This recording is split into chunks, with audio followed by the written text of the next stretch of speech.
ketika dia sudah pandai meminta, dalam ajaran Minangkabau jangan beri sebanyak dia meminta. Berarti dari kecil itu sudah diajarin tipuan berarti Mak? Sutanama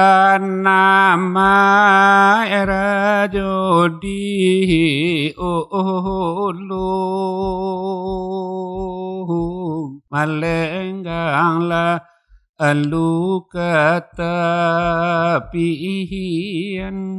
Apa hubungannya anak yang makannya di dalam rumah itu lebih hasilnya nanti kalau misalnya bapaknya berdehem itu dia takut?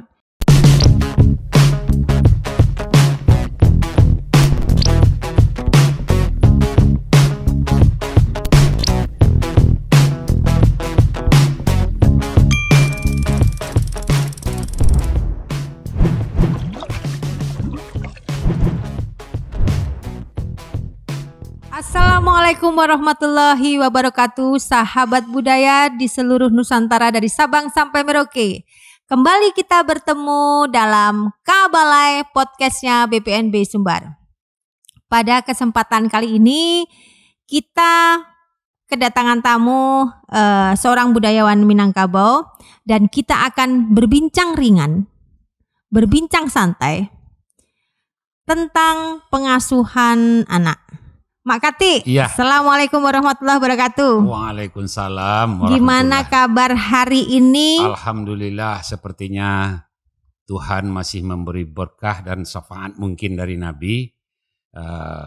Masih diberi kesehatan yang sempurna sampai detik ini. Semoga. Alhamdulillah. Mudah-mudahan kami memang ingin menggali lebih dalam lagi tentang tradisi dan adat istiadat Minangkabau terkait dengan pola pengasuhan anak, Mak Kati. Boleh saja. Kalau misalnya kita mau jujur, ya. Seharusnya pendidikan anak itu kan dimulai dari dalam kandungan. Ya. Bahkan mungkin bisa sebelum menikah itu sudah mulai ada tanda-tanda dalam mendidik anak. Nah, dalam budaya Minangkabau ini, Mak Kati, ya. apa yang harus kita lakukan untuk bekal sahabat budaya di seluruh Nusantara maupun kalangan milenial sekarang dalam rangka pengasuhan anak?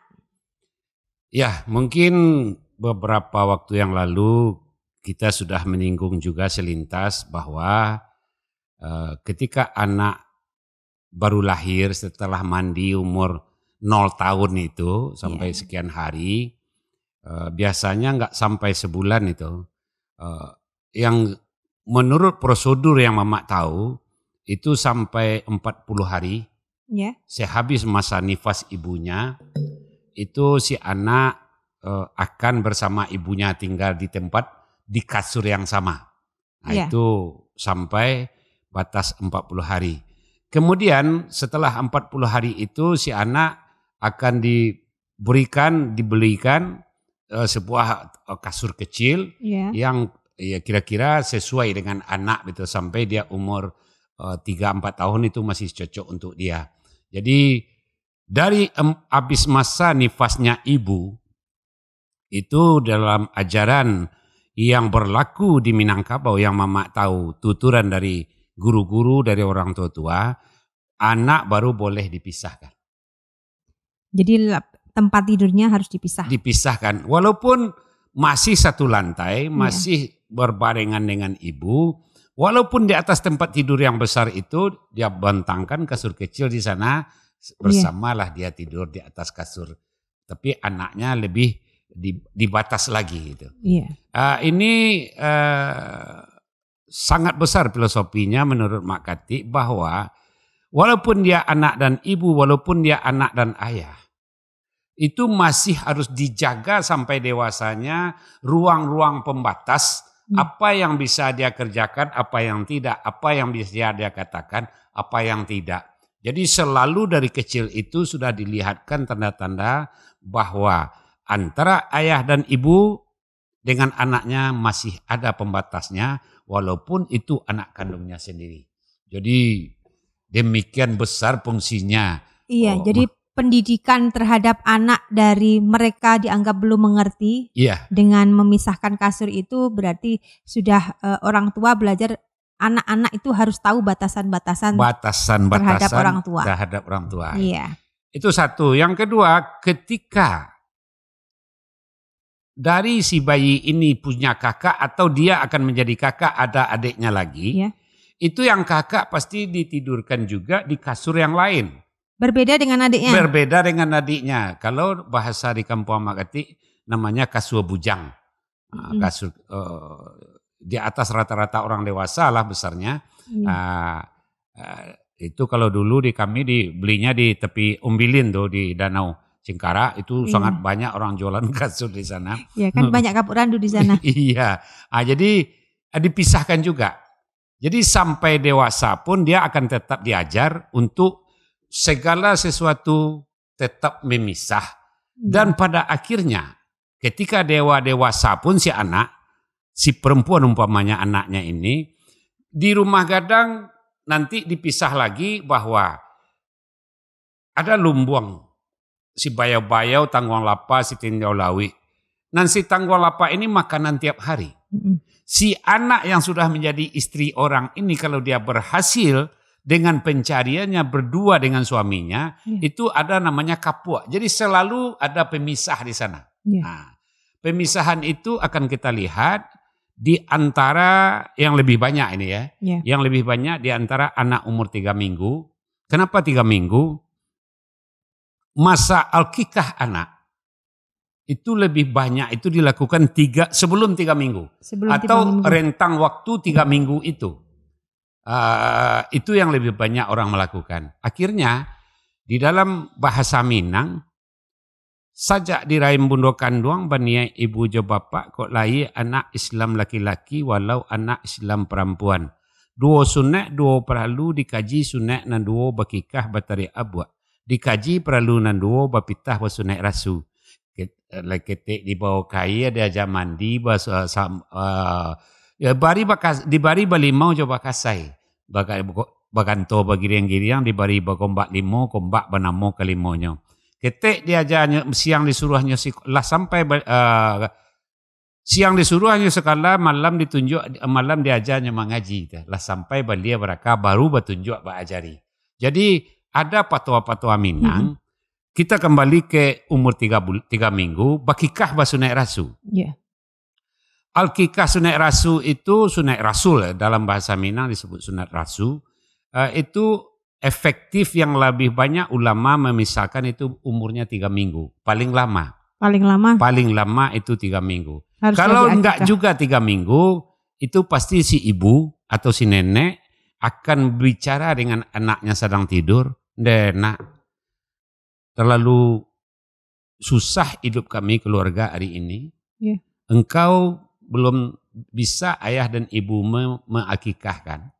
Untuk itu kami berniat dalam keluarga besar ini, nak, paling lama nanti engkau ijab kabul atau buyung berkawin baru memakikahkan. Jadi makanya di saat nikah ada orang mengikahkan anaknya. Jadi berbarengan nikah dengan akikah. Berbarengan nikah dengan akikah. Ini terjadinya akikah ini biasanya sebelum dijemput ibu mertua. Kalau dijemput ibu mertua itu anak pisang namanya. Di pihak si bayi namanya induk bako namanya. Dari pihak induk bako tadi namanya ke rumah anak itu anak pisang. Jadi dari sini sudah mulai titik-titik filosofi pengajaran Minangkabau. Di bari bagombak limo. Di kanyang bintang tatabuo. Artinya? Kaganti sawah joladang. Jadi banyak gunanya yang di depan ini dalam simbolik. Intelijensi, komunikasi, ilmu segala macam. Itu harus seperti bintang tatabuah. Artinya apa? Artinya berguna bagi semua keluarga dua belah pihak. Jadi sampai dia di keluarga ibunya, dia tetap ada gunanya, ilmu dan segala macamnya. Sampai di keluarga bapaknya, semoga juga ada faedahnya di sana.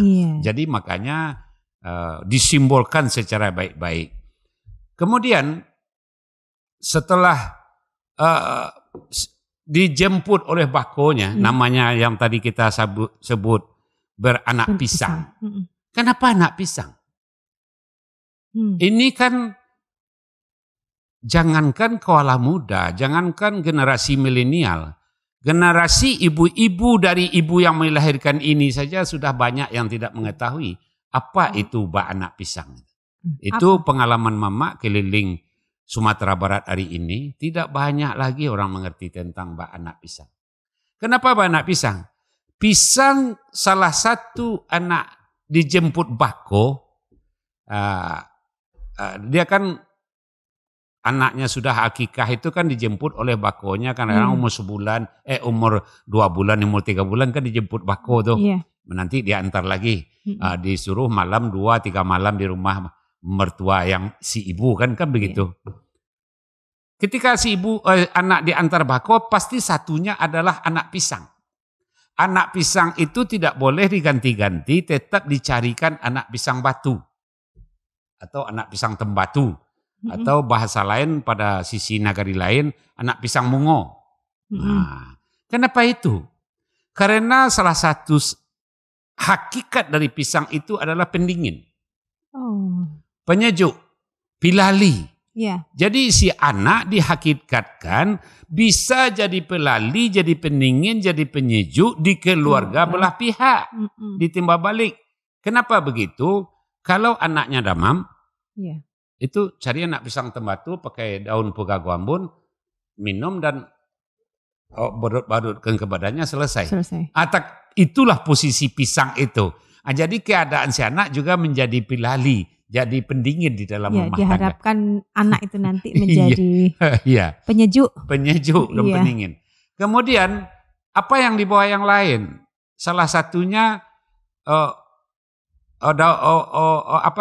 karambia tumbuh. Karambia yang sudah mau ditanamkan. Yang lainnya ayam. Kalau bakonya agak kaya, kambing. Kalau bakonya lebih kaya lagi, sapi. Nah, itu tergantung dari tingkat finansial si bako. Nah, di samping itu memang ada nanti si kumpai cikarau, si tawa, si dingin, dan ada pisang muda untuk digantung satu tandan itu. Ada pakai pisang muda. Nanti dia masak sendiri-sendiri itu. Nah, kenapa begitu? Karena diharapkan kepada si anak dan diberitahu kepada si anak, pisang setelah ditanamkan, kelapa setelah ditanamkan, kambing atau ayam setelah dirawat baik-baik, itu adalah bekal bako. Artinya secara lahiriah si bako sudah memberikan modal awal terhadap cucunya. Pada akhirnya akan jadi sebutan di rumah tangga. Apa sebutannya? Kan karambia enggak ada. Tuh kan ada kelapa di halaman. Itu kelapa si Tuti, bawa bakonya dulu. Tanya Tuti dulu, Tuti kelapa mau diambil oleh letekmu boleh enggak? Boleh, ayo ambil. Jadi harus minta izin sama. Iya, dia yang punya. Iya, benar. Karena dia yang dikasih sama bakonya. Dia yang dikasih sama bakonya. Atau mau orang di pihak lain mau mengikahkan anaknya, perlu kambing. Kambing si Tuti ini sudah banyak umpamanya.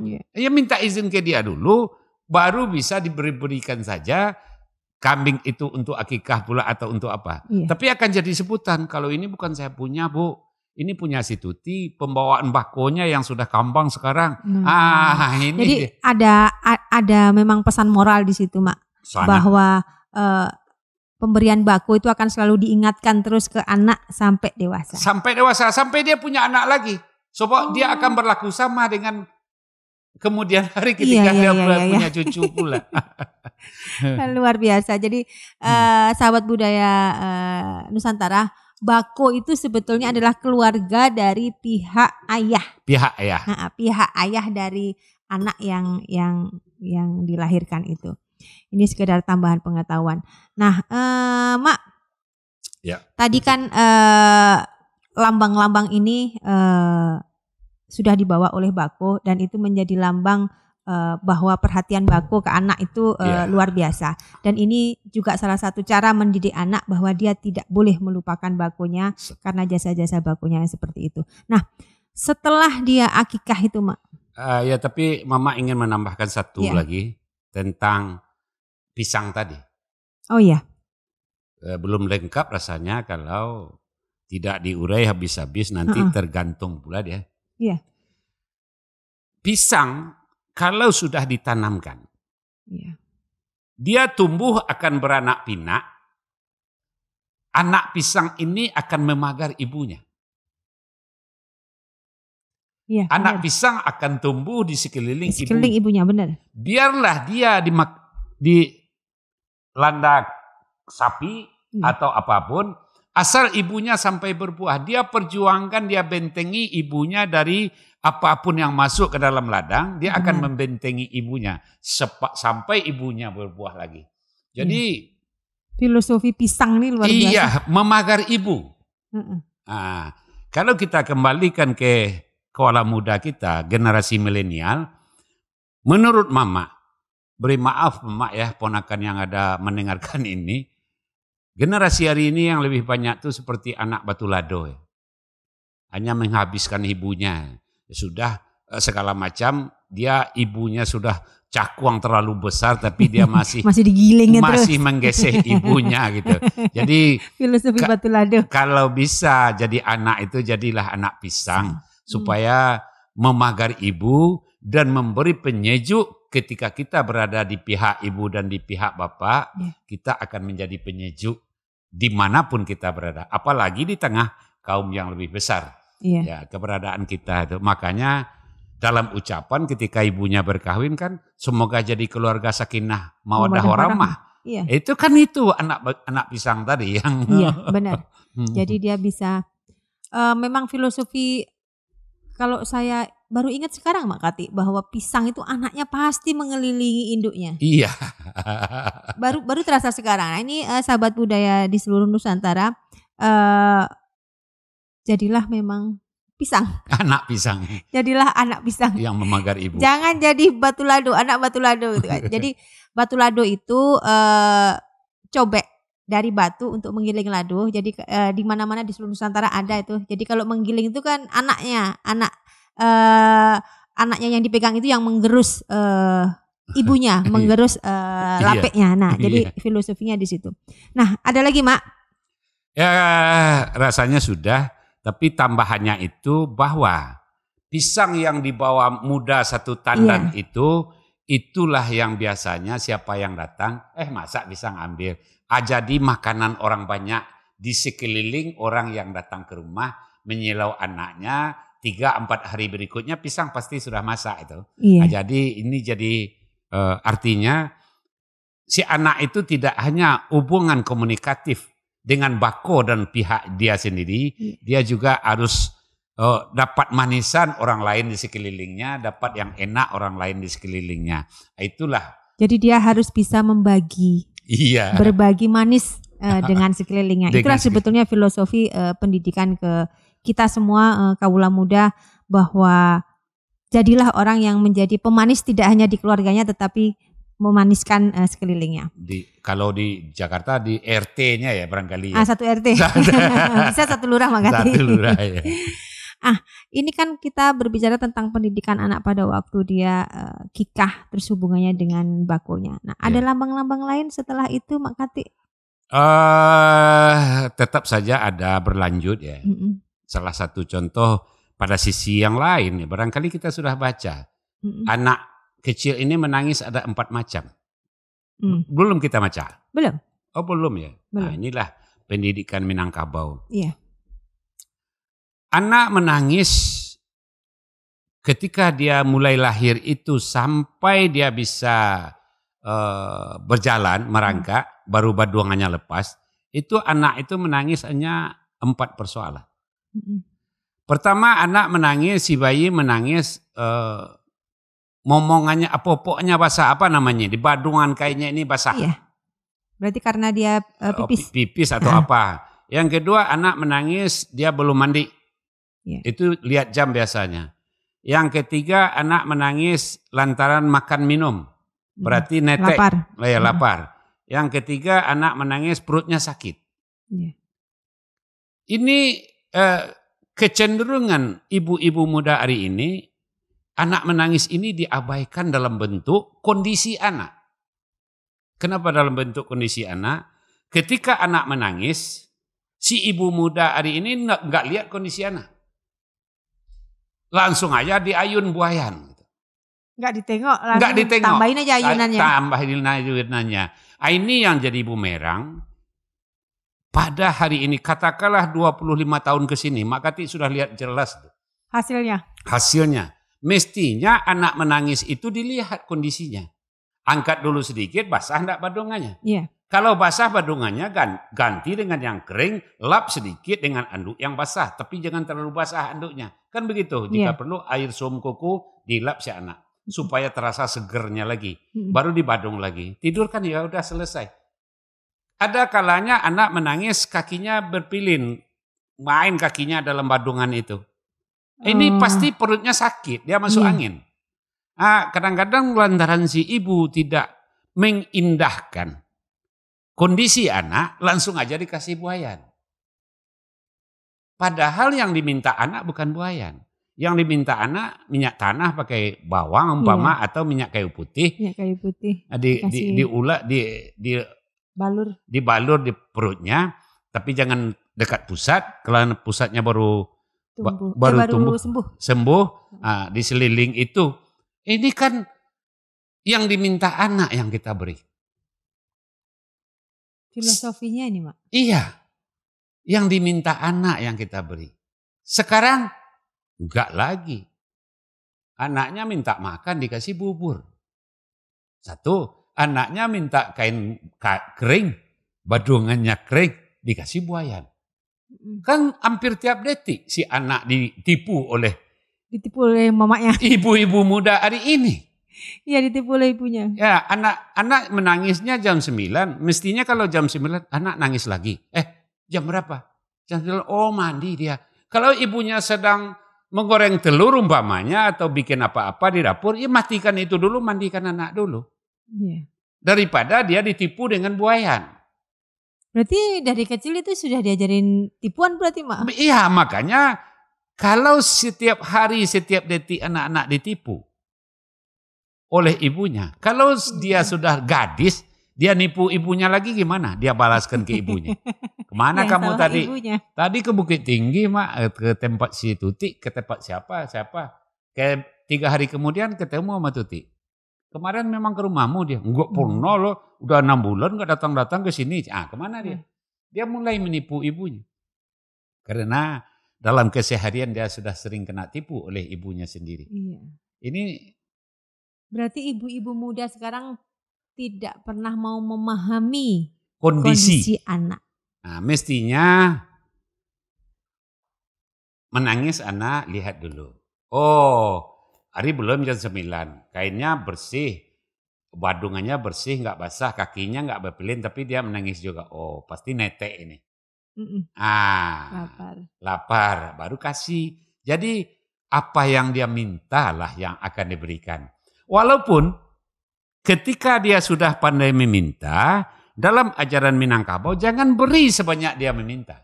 Ini ini cara mendidik anak yang betul seharusnya. Kalau sekarang, Mak, ibu-ibu muda sekarang itu nggak diminta pun dibeli, Mak. Ini yang salah. Ini yang salah. Mestinya anak menangis yang kelima itu paling-paling kalau bahasa Minang anak disisiak namanya. Apa artinya, Mak? Suka menangis, rewel terus. Disisiak namanya kalau bahasa Minang. Tapi bahasa sisiak ini apakah ada dalam sastra Indonesia ini? Apa artinya disisiak? Dia menangis terus, rewel banget. Iya. Dia diam kalau disuguhkan kompeng, dot. Oh ya. Baru dia diam. Coba bayangkan ibu muda hari ini tega-teganya menipu anak yang tidak ada isinya, nggak ada apa-apanya sama sekali. Kompengnya itu yang dikasihkan kepada anak itu. Daripada anaknya nangis kasih kompeng ya, selesai persoalannya. Iya. Ini kan Tapi itu nggak mendidik. enggak mendidik, memang tidak mendidik. Kalau masa lalu dan amak merasakan, amak tukang dendang kan. Ada lagi si nenek yang menendangkan anaknya dalam buayan. Setelah anaknya bersih, kainnya kering sudah, neteknya sudah, mandinya sudah, atau minyak kayu putihnya enggak perlu, atau sudah dioles. Itu kan ada lagi dalam buayan itu, kan buayan masa lalu kan pakai tali di atas. Iya. Itu ditendangkan baik-baik oleh nenek-nenek masa lalu. Iya. Boleh enggak kita coba Nah, nih? coba Mak, contoh dendangnya. Sutanama era jodi ulu malengganglah alu katapian Ana oela lola da ulu lalo anak oyan duambu wayan. Bagus, Mbak. Tapi sekarang sudah jarang didendangkan. Nggak ada. Sudah jarang. Nggak ada mungkin. Ada dua macam dendang. Dua macam dendang yang sering dipakai kalau di Padang Panjang. Ada lagi satu lagi membuayan anak Kaani namanya. Ada salah satu tukang dendang dia Yange itu beda lagi. Cara mendendangnya. Menurun jalan di Singgalang nan manurun ajo ambun pagilah lenyai tulang anak oelah alatih tulang ayahku oenan gadih capek lah kadang oenak buli manana nasilah sansai tulang nak kanduang alalenya tulang mandeko. Pasti di syair-syairnya kan isinya pengharapan-pengharapan yang bagus untuk ya, anak bayinya. Terlalu banyak syairnya. Ya. Dan ada salah satu kawan si Reja dulu pernah meneliti juga Manjujayana namanya. Itulah bait-bait dendang yang sering dipakai oleh nenek-nenek masa lalu di dalam keluarga. Ada pengaruhnya berarti Mak kalau sering didendangkan yang bagus dengan yang sekarang itu kan nggak pernah didendangkan lagi. Barangkali 40 tahun mungkin sudah ya. Yang Mama melihat nggak ada lagi orang mendendangkan anaknya. Ngayun-ngayun aja? Iya ngayun aja. Jadi bagaimana kita bisa memberikan asupan sebelum anak itu mengerti itu kan harus dikasih makanan rohani sebetulnya. Iya. Nah. Dalam bentuk lain ada satu keluarga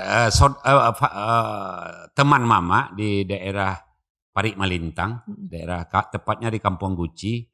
Karena dia ingin menendangkan anaknya. Si ibu ingin menendangkan anaknya. Tapi dia nggak bisa. Akhirnya ketika anak dibuai, dia bunyikan tip kecil pelan-pelan di dekat buayan anaknya. Kok begitu kata Mama? Iya saya mendengar cerita dari orang tua-tua. Anak-anak ini dulu kan didendangkan, termasuk saya didendangkan. Sementara saya berdendangnya nggak bisa. Saya rekapkan saja pakai tip kecil dia taruh di buayan anaknya. Ada pengaruhnya kan Mak kan kalau anak yang sering didendangkan dengan anak yang nggak pernah. Dalam logika Mama punya pengaruh lah. Daripada dia mendengarkan carut marut teman-teman di atasnya yang di luar. Kan bermacam tingkah pola orang sedang main patok lele, main kelereng, main gundu, main galah atau apa-apa di luar. Dari dia pada mendengar itu diguyu dengan dendangan, kan setidak-tidaknya mengalihkan perhatian dia kepada yang tidak benar untuk mendengar yang tidak layak. Itu kan sudah menjadi sebuah pendidikan yang lebih bagus juga daripada mendengarkan yang enggak karuan-karuan gitu. Jadi sebetulnya sahabat budaya di seluruh Nusantara, tidak ada kata halangan atau tidak bisa kalau misalnya kita menidangkan anak. Kalau memang kita mempunyai keterbatasan, ada jalan selain itu yang bisa kita lakukan. Selanjutnya Mak, tadi kan ini di pendidikan balita. Ya. Nah, ada lagi nggak selain kita harus mengenal anak dari tangisan? Ini sangat penting sekali. Itu anak menangis karena BAB dalam bahasa modern hari ini. Anak menangis karena pipis, itu gerutan di kaningnya beda loh. Boleh dilihat. Anak menangis karena takut. Iya. Kalau anak takut pasti matanya lebih awal membelalak, pasti redap. Itu takut dengan sesuatu. Tapi kalau menangisnya dia pengen beol, dia menahannya itu menangisnya ke bawah. Pasti beda loh. Jadi bisa dilihat dari muka anak itu, Mak. Bisa. Luar biasa. Jadi para ibu-ibu muda memang harus tahu itu gitu loh. Iya. Bahwa ada satu pengalaman Mama sedang makan gelisah. Sudah agak dewasa, sudah sunat Rasul Mama. Kamu mau buang angin pula kata ibu. Kok tahu Mak? Ya saya tahu gerutkan kaning kamu itu kamu buang angin kan? Iya benar. Gitu. Iya. Ini yang ibu-ibu sekarang saya pikir termasuk saya juga nggak paham dari lihat guratan-guratan di kening si bayi untuk melihat dia sebetulnya sedang menahan apa itu sudah nggak tahu lagi Mak. Jadi mungkin memang perlu ada pengetahuan kearifan lokal yang seperti ini. Iya, satu pengetahuan kearifan lokal tentu dibarengi dengan memperhatikan kondisi anak. Beri maaf contohnya agak jelek. Kita punya ayam. Tapi bagaimana bentuk sisi ayam, bagaimana bentuk ekor ayam, bagaimana bentuk kepala ayam kita nggak tahu. Ini kan mubazir namanya. Jadi kalau kita punya anak, ketahuilah sedetail mungkin apa dan bagaimana diri anak itu yang sesungguhnya. Dari ujung rambut sampai ujung kaki. Iya, jangan hanya sayang ke anak ngasih duit aja. Kan banyak hari ini ngasih duitnya berlimpah-limpah. Apa juga yang kamu minta 10, kamu minta 100 kau kasih gitu. Kan bukan itu namanya. Iya. Jadi Mak, tadi yang Mama sampaikan bahwa apa yang diminta anak, kita nggak boleh kasih semuanya. Ya. Nah itu caranya gimana Mak? Kalau dia sudah dewasa atau sudah SMP ke atas lah begitu. Kalau dia minta 50, ya kasih 40. Atau dia minta 50, kasih 70. Kenapa begitu? Jangan dia pada satu ketika kita tidak punya uang, dia menangis. Dia iba hatinya. Atau karena setiap dia minta kita beri, berapa minta diberi terus, pada satu kali kita pulang ke rumah ibu kita, 3-4 hari. Si anak pergi dengan temannya ke pasar. Temannya beli baju atau beli apa-apa. Karena dia suka pula, temannya punya duit. Pinjam aja uangku. Ya dipinjam lantaran yang kebayang di otaknya berapa minta dikasih ayahnya. Ketika dia beli baju umpamanya dia minta ke ayahnya, sampai di rumah kiranya uang nggak ada. Janji ayahnya, di janjian ayahnya itu rusak batinnya. Mungkin 3 hari lagi lah nak, atau seminggu lagi dia batinnya rusak. Nggak sayang lagi papa sama aku sekarang rupanya. Selama ini aku dimanjakan berapa minta dapat terus. Jadi dalam ajaran Minangkabau, meminta itu jangan diberi yang pas. Kalau dia minjam uang teman pun, dia akan berpikir, kepatang minta 50 dikasih 30 malah. Walaupun sebelum itu minta 50 dapat 80. Nah kalau ku pinjam uang 150 nanti ku minta 150 dapatnya 75 gimana? Jadi kinci ya pembicaraan kita pada termen yang lalu akan jalan gitu. Logikanya akan jalan. Nah, kalau enggak logika si anak enggak akan jalan. Terasa. Memang harus itulah cara mendidik anak biar dia juga terasah pola pikirnya untuk menganalisa. Mak, sekarang begini, kalau misalnya ibu-ibu sekarang ini kan pada pakai pampers, Mak. Ya, itu banyak sekali dari kesalahan-kesalahan itu ya. Itu rentetan dari sebuah peristiwa, dari mulai melihat kondisi anak badungannya wasah segala macam. Setelah badungan ini dibuka, anak sudah pandai merangkak, atau tetatih-tatih, tagak-tagak di pintu dalam bahasa di Minang, itu si ibu muda hari ini kan selalu memakaikan pempes ke anaknya. Ini juga presiden atau perbuatan atau kelakuan si ibu yang kurang baik sebetulnya, yang tidak mendidik juga terhadap anaknya, terutama tentang kesehatan. Kalau siang hari anaknya pakai pempes, diperiksa setiap 5 menit atau dirasakan setiap 5 menit, mungkin nggak ada persoalan. Tapi yang jelas itu kan enggak, dikasih pempes pagi, nanti sudah bermain pantat anaknya itu baru dia periksa tengah hari gitu. Ini akan merusak kepada kesehatan. Lebih dari 4 jam baru diperiksa. Lebih dari 4 jam. Tapi kalau dia periksa tiap sebentar atau tujuannya hanya naik mobil dari Padang ke Bukit Tinggi, walaupun mobil dia pribadi, kalau anaknya pakai pempes itu kan menyelamatkan juga dari kerepotan di jalan. Bisa di air mancur, bisa diganti lagi. Tapi kelemahan hari ini kan setiap detik anak pakai pempes dan jarang pula diperiksa. Yang lebih detail itu ketika jam 8 sesudah Isya anak tidur. Habis netek dia tidur. Itu kadang-kadang sampai jam 4 pagi baru bangun lagi. Enggak pernah diperiksa. Enggak pernah diperiksa, BO-nya sama buang air kecil pipisnya sudah gabung di sana. Dan itu merusak kepada alat vital anak, muka belakang. Pasti merusak. Dan si ibu muda malah enggak percaya. Lupa koreksi diri, bukan tidak percaya, lupa koreksi diri. Ibu muda kalau dia buang air kecil atau pipis saja, kan dia nggak sanggup masang celana dalamnya.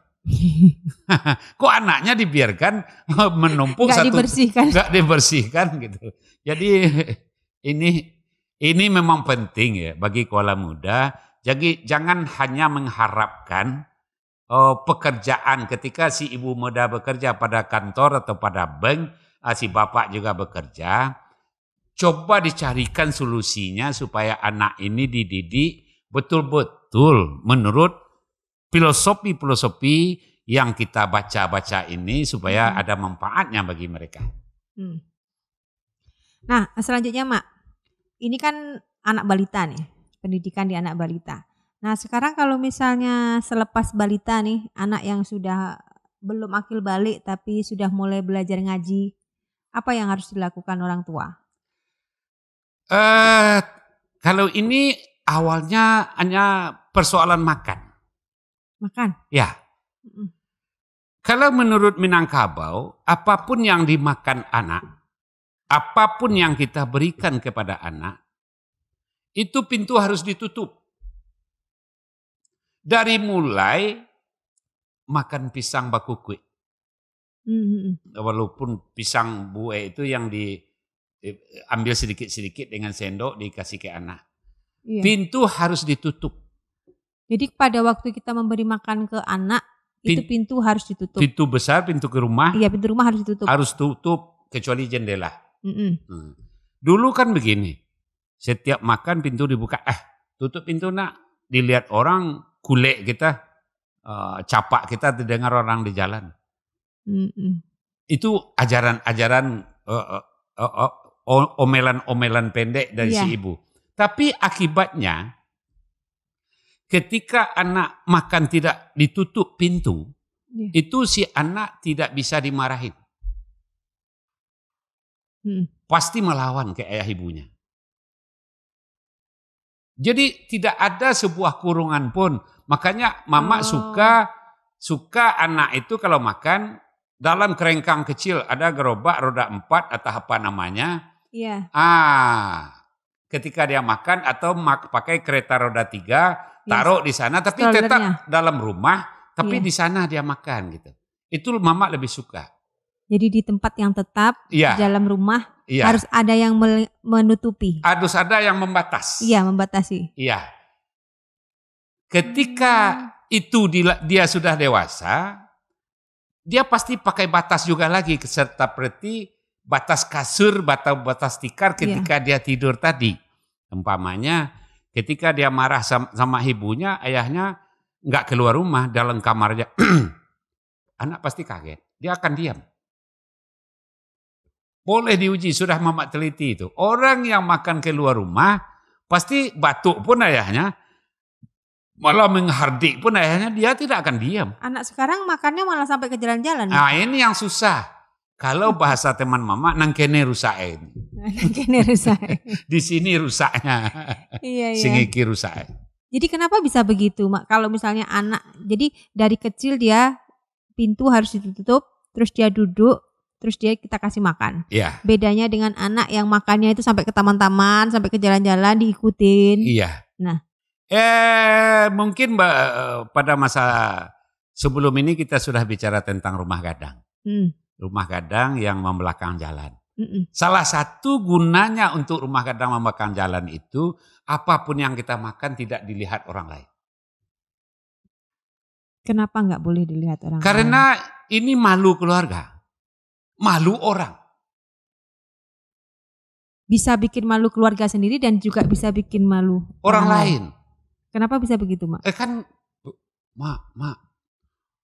Kita lewat di depan rumah Hete itu sambahnya hati, Mak. Ayam begini-begini, Mak. Sementara kemampuan ibunya nggak ada. Iya. Menjaga itu, Mak. Iya, menjaga. Jangan sampai membuat orang lain melihat kita menjadi yang berkesusahan menjadi makin susah. Apalagi kalau kita yang kurang. Kita yang kurang, yang melihat itu orang kaya. Benar, Mak, benar. Jadi akhirnya kan akan mendatangkan gunjingan bagi si anak dengan ibu yang lain yang melihat kita. Aduh, Mak, gak bisa kerja ya suaminya si Ete itu. Kok begitu? Makannya aja tadi pakai kombeh aja, pakai cabai. Nah, benar. Nah, terus itu kan anak dipaksa memang. Itu, kalau mendidik anak itu kan memang harus ada setengah memaksa bahwa mereka harus makan di dalam rumah, tidak boleh keluar. Iya. Alasan klise kan ibu-ibu sekarang kan dia tidak mau makan. Tanya ke ibu, kok sampai ke jalan nggak mau makan, Mak? Na'udzubillah, kata Mama. Nggak ada anak ini yang nggak mau makan kecuali ibunya yang gatal memberi anaknya makan itu. Anak ini kalau udah lapar, jangankan nasi, kelereng pun dapat dia lulut, dia telan. Iya. Jangankan nasi. Nah, makanya Mama setelah anak bisa makan, pintu kan selalu ditutup. Mama bulat-bulatkan nasi sebesar ini, sebesar ibu jari. Masakannya agak lembut tuh. Yeah. Digiling pakai cabai merah biasa. Tapi satu potong hati itu dapat kadang-kadang sampai 4 hari makan. Hati, kelio hati, digiling sama cabai. Jadi akhirnya dia makan dengan apa? Makan dengan sambal lado. Dia bangga makan sambal lado karena enaknya itu. Tapi padahal ada hatinya. Ada hatinya di dalam. Lari dia dalam kamar, keluar kemana, ambil satu, top. Lari, ambil satu. Top. Nah sekarang apa hubungannya anak yang makannya di dalam rumah itu lebih hasilnya nanti kalau misalnya bapaknya berdehem itu dia takut? Iya. Memang anak yang di luar itu kan enggak dikurung dengan aturan. Oh, jadi filosofinya di situ karena tidak dikurung dengan aturan ya, Mak? Iya, ketika dia dikurung dengan aturan, dia keluar dari aturan, dia akan takut kan? Benar. Jadi harus dikurung dengan aturan-aturan dari diri kita sendiri dari dalam. Berarti selama ini kita memang salah sahabat budaya di Nusantara. Jadi kita selama ini sering anak itu makan kita kejar-kejar kemana-mana, sehingga anak yang nantinya dihasilkan ya harus semuanya diturutin itu, Mak. Iya, tapi malangnya ada yang lebih sulit Mama menerima. Apa itu, Mak? Dia selesai S2. Pak atau ayah, ya. Kan ada teman ayah penjabat tinggi itu, masukkan kerja di sana ya. Gak punya nyali untuk mendaftar sendiri lantaran selalu dibawa ketek ibu dan ayahnya. Nah. Sampai makan pun dibawa ketek. Kelas 3 anak SD dipakai juga celana oleh ibunya. Oh seharusnya anak sekarang banyak itu, Mak, yang TK-TK itu malah masih dipakein celana oleh orang tuanya. Mama bukan membangga ya. Iya. Tapi sebagai suri lah, contoh lah. Iya. Anak mama nggak satu pun dipasangkan celana setelah umur 3,5 tahun. Mandi pun nggak dimandiin, kami finishing aja. Taruh air di ember, Iya. suruh mandi.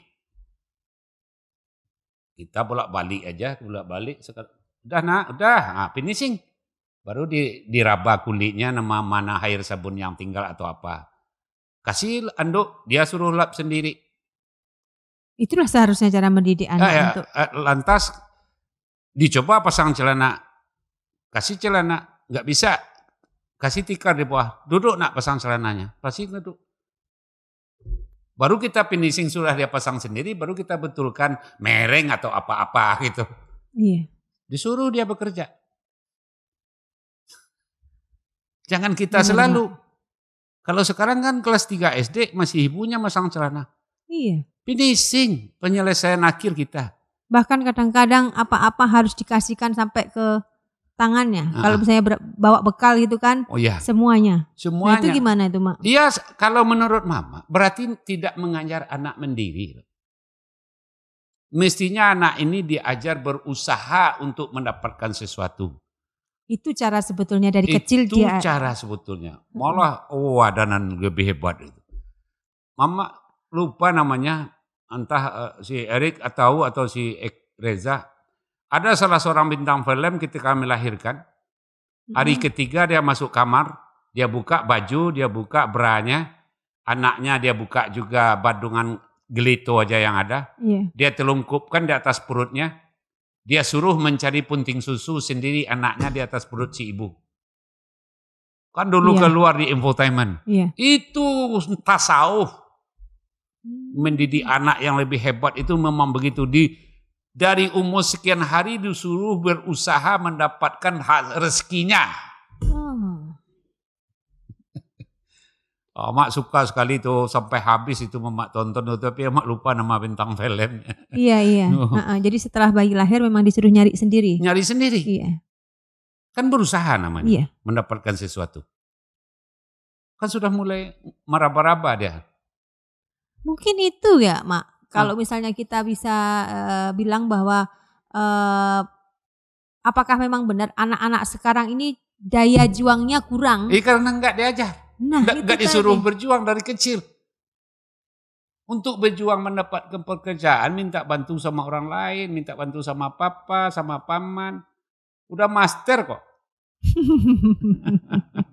Jadi mungkin ini yang perlu sahabat budaya ketahui, bahwa mendidik anak itu memang dari dalam kandungan, buayan hingga sepanjang zaman. Karena ini tadi salah satu contoh bahwa jika kita terlalu sayang kadang-kadang, Mak, justru akan melonggarkan pendidikan itu sehingga hasilnya anaknya jadi nanti kurang terdidik. Satu pengalaman bagi diri Mama, ketika anak Mama duduk di TK, sudah mulai bersekolah. Keempat-empatnya anak Mama ini bisa dibawa, bisa tidak dibawa. Dia tidak pernah merengek. Apa alasannya? Karena Mama tidak pernah mengambil anak sedang digendong ibunya di luar rumah. Ini mungkin Reza atau Sherik nanti salah mengambil anak. Si ibu sedang berdiri di halaman, di luar atap. Lantas pulang kerja diambil anak. Kalau itu yang terjadi, anak pasti ngikut selalu ke mana ayahnya. Pasang sepatu aja ayahnya nangis. Pasang baju ayahnya nangis. Ini susah nih. Nah, jadi pada satu kali anak Mama yang di TK ini, Mama bicara aja di rumah mau turun pakai mobil Kijang. Petak-petak zaman itu. Peminun kelapa ucek loh. Yang laki-laki satunya yang di TK itu boleh Pak? Boleh. Dia tidak minta ikut. Dalam bahasa Pak Cik Pak bukan gitu. Boleh pergi Pak, boleh. Minta izin dulu. Iya, pergi ikut. Sampai di warung dia ambil meja sendiri. Diminta susu 1 gelas, diminta sate setengah. Dia yang minta, Mama nggak tahu. Nggak ada urusan. Dia sendiri yang pesan. Dia sendiri yang pesan. Mama duduk di meja lain dengan teman-teman. Datang ada Bujang Kale namanya di Blok A itu, agen sepeda motor. Itu anak Sia tuh. Surang saya. Mama melihat ke dia. Nak Wan, iya benar. Kok nggak di sini duduknya? Kami kan kalau sudah ke pasar ini kan teman. Teman diskusi, teman apa saja. Iya.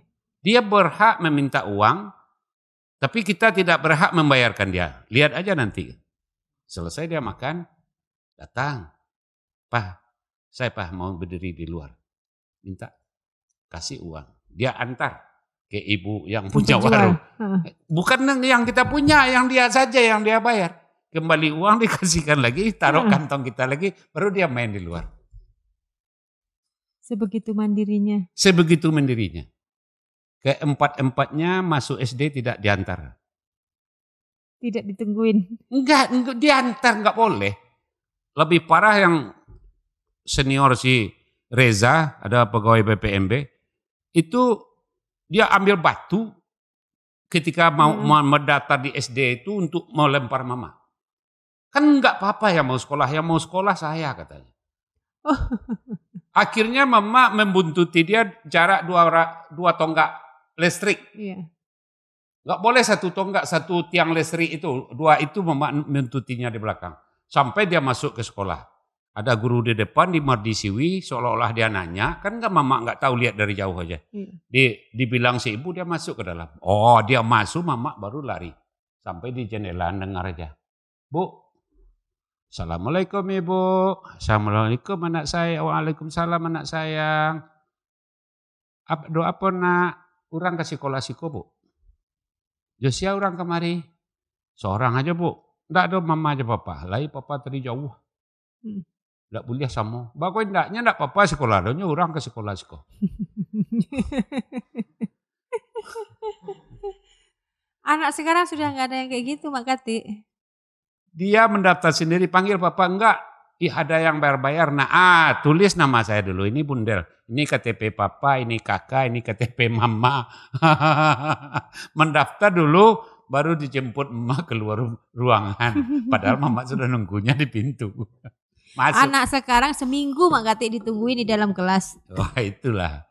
Nah, jadi memang ada yang salah pola pendidikan anak di kita mungkin yang memang harus diluruskan dengan kembali ke tradisi. Iya, tapi catatannya yang tadi tidak pernah memberi di atas rumah ke tangan anak. Itu yang mama lakukan. Tidak pernah memberi langsung. Timbang terima ke tangannya. Itu. Baik uang, baik makanan, baik mangga, baik apa saja. Kalau beli jeruk manis, beli apel, taruh di meja tuh, ambil satu. Iya. Enggak, ini nak untuk kamu, ini untuk kamu, ini untuk kamu, enggak begitu. Memberi langsung ke tangan enggak boleh? Enggak boleh kalau di rumah. Mama memberi uang ke tangan anak hanya di luar rumah. Kalau kita pulang dari warung, anak sudah pergi sekolah, dia di jalan ketemu dengan kita. Dapat uang dari mama, belum, ini baru.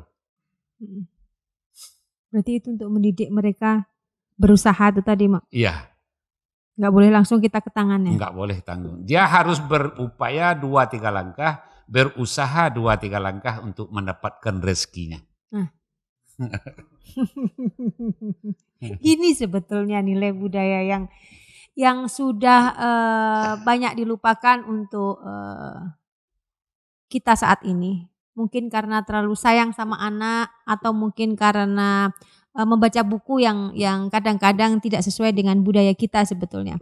Karena begini Mak, Mama kan pernah bilang, mendidik anak itu kan dilacu tidak Pak? Iya. Nah, karena sekarang kondisinya katanya tidak boleh memukul anak gitu.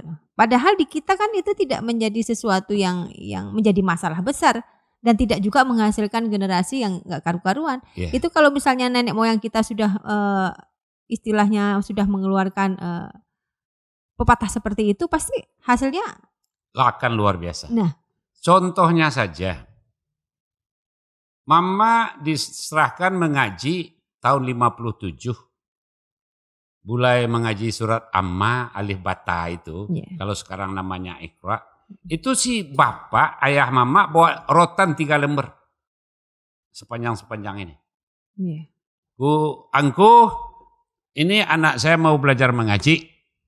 Tolong angku didik dia di rumah saya yang marahin dia kalau salah. Di masjid, di musola ini atau surau ketika itu, di surau ini angku yang marahin dia kalau dia salah. Ini rotan 3 biji. Dibawain rotan sekalian. Iya. Sekarang mana bisa. Makanya ada salah satu sekolah SMU di sini. Iya. Mama enggak sebut merek sekolahnya, Mama diundang ceramah adat di sana. Gelisah guru ini, keluhan. Iya. Kami enggak bisa marah. Marah kami, dia anak orang kaya. Marah kami, dia anak pejabat. Marah kami, ayahnya orang bagak, segala macam. Akhirnya enggak bisa marah. Ya. Apa solusi bagi kami, Mak Ketik? Mungkin hanya satu solusi, Bu. Kita masukkan si anak dengan salah satu orang tuanya di saat masuk kelas pertama. Dicobalah penerima tahun ajaran baru, anaknya masuk, salah satu orang tuanya di bawah. Iya. Duduk, kami di depan salah satu komite masa lalu, kan belum ganti komitenya itu. Iya. Duduk barengan.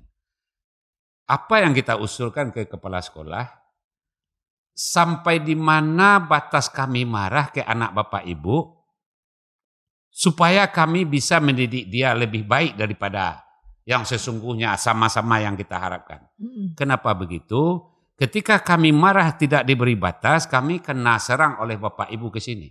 Iya. Ketika dia bodoh, dia tidak mengikuti PR segala macam, kami juga kena marah.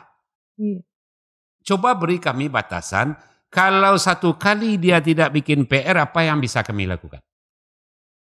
Kalau 2 kali dia tidak bikin PR, apa yang bisa kami lakukan? Kalau 3 kali dia tidak bikin PR, seenaknya saja di sekolah ini, apa yang bisa kami lakukan? Tolong beri kesimpulan. Akhirnya bapak orang tua murid kelabakan. Itu ikut Makati. Akhirnya berubah. Didengar si anak. Iya. Pembicaraan kita dengan orang tuanya didengar anak. Ada juga malah barangkali yang celek-celek anaknya kamu dengar. Kalau sekali kamu nggak bikin PR akibatnya ini. Nulis 2 halaman umpama azaban. Nulis pengakuan tidak akan berbuat lagi 2 halaman buku atau apa. Itu kan hukuman juga. Iya. Daripada bapak ibu hari ini nggak boleh mukul lagi. Iya. Mestinya kan boleh mukul. Taruhlah candaan seperti Nabi ya. Iya. Boleh mukul istri boleh, tapi pakai sapu tangan yang kasih minyak harum katanya.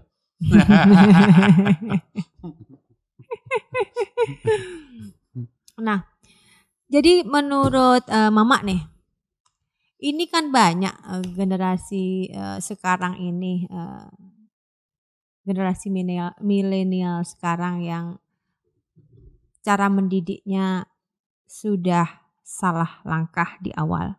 Untuk membetulkannya yang remaja ini gimana, Mak? Kalau Mama sampai sangat ini kan takut mengatakan salah langkah itu. Bolehlah dikatakan tidak mengikuti jejak-jejak para pendahulu cara mendidik anak. Iya. Kalau dibilang salah dia marah pula. Iya. Menurut dia sudah benar kok. Dia wanita milenial, dia bapak-bapak milenial. Yang saya baca betul. Iya. Gitu. Jalannya nggak ada menurut Mama. Tetap kembali kepada ajaran lama, walaupun dalam konteks modern. Iya. Boleh anak pakai HP, boleh. Tapi pergunakan dan punya jam dan punya saat tertentu. Jika perlu hari ini bikin schedule di rumah. Kamu pulang sekolah jam berapa? Jam 2. Apa kerjaan kamu lagi? Bawa PR enggak? Setelah makan di rumah jam 2 ini menyelesaikan PR berapa? 30 menit. Jadi jelaskan, baru kamu boleh main HP. Jadi supaya dia terlatih dengan jam. Dengan kurungan namanya. Iya. Dengan kurungan. Dengan kurungan. Jadi kalau dia dilatih jam 5, jam 4.35 kamu harus sholat. Bikin schedule-nya. Dan ini pernah ada teman yang mencoba dan sangat berhasil. Diterapkan di kondisi yang sudah, jadi karena tidak dididik dari kecil, jadi sudah tidak sesuai tadi, Jadi udah tingkat-tingkat SMP itu masih bisa lah. Masih bisa kita. Tapi bikin schedule ini. Nah, kalau kamu salah gimana? Kamu tidak taat, ini kita sepakat membuat jam-jam ini, jam ini, jam ini. Di luar kamu sakit, kalau kamu tidak taat bagaimana? Minta ke dia menghukum dirinya sendiri. Gak dapat belanja seminggu, sanggup? Bukan hukumannya nggak pukulan dong. Iya, kalau sekarang orang kan nggak boleh mukul lagi. Kena HAM, kena KDART atau apa namanya.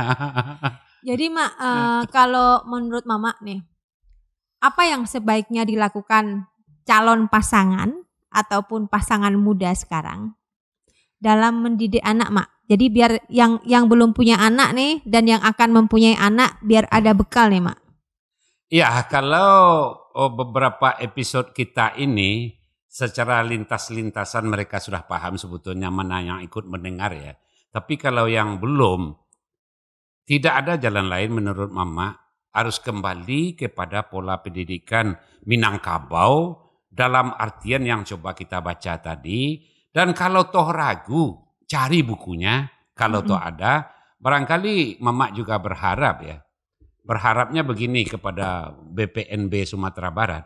Dari sekian episode podcast yang kita buat ini, ada enggak salah satu dari 2 orang anggota kita yang untuk mengkumulasikan, memformulasikan dan mengambil sarinya akan menjadi sebuah buku yang agak bagus itu.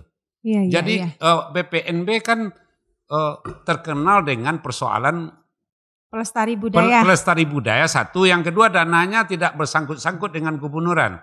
Jadi kalau dari pembicaraan 10 episode akan dirumuskan oleh sebuah tim 2 atau 3 orang membaca, mengetik ulang apa itu baru disarikan. Barangkali ini pendidikan yang sangat luar biasa. Luar biasa untuk bekal generasi yang akan datang. Yang akan datang, yang baru berkahwin segala macam itu. Yang tadi malam Mama mikir, lantaran Mama agak episode terakhir itu Mama agak enjoy bicara itu. Sampai di rumah mikir, ini kalau dibukukan ini luar biasa ini. Mudah-mudahan Mak. Jadi kan paling tidak ada tinggalan yang tertulis. Itu yang penting gitu loh. Jadi bisa dikonsumsi oleh golongan muda maupun di sekolah gitu loh. Jadi di sekolah pun kalau misalnya anak-anak yang usia-usia sekolah yang SD itu pun membaca dengan bahasa mereka bisa memperbaiki diri apa yang kurang dan juga bisa mengingatkan orang tua. Sahabat budaya di seluruh Nusantara, mudah-mudahan obrolan kali ini tentang mendidik anak menurut saya ini adalah hal yang luar biasa dan banyak hal-hal yang belum terungkap sebelumnya sekarang menjadi terang benderang dan kita semua berharap bahwa kita akan lebih baik ke depannya. Amin. Sahabat budaya di seluruh Nusantara dari Sabang sampai Merauke, terima kasih sudah bersama kami dan mudah-mudahan obrolan ini tidak berhenti sampai di sini dan terus berkembang menuju kebaikan. Dari kami Kabalai, podcastnya BPNB Sumatera Barat. Terima kasih. Salam budaya. Assalamualaikum warahmatullahi wabarakatuh.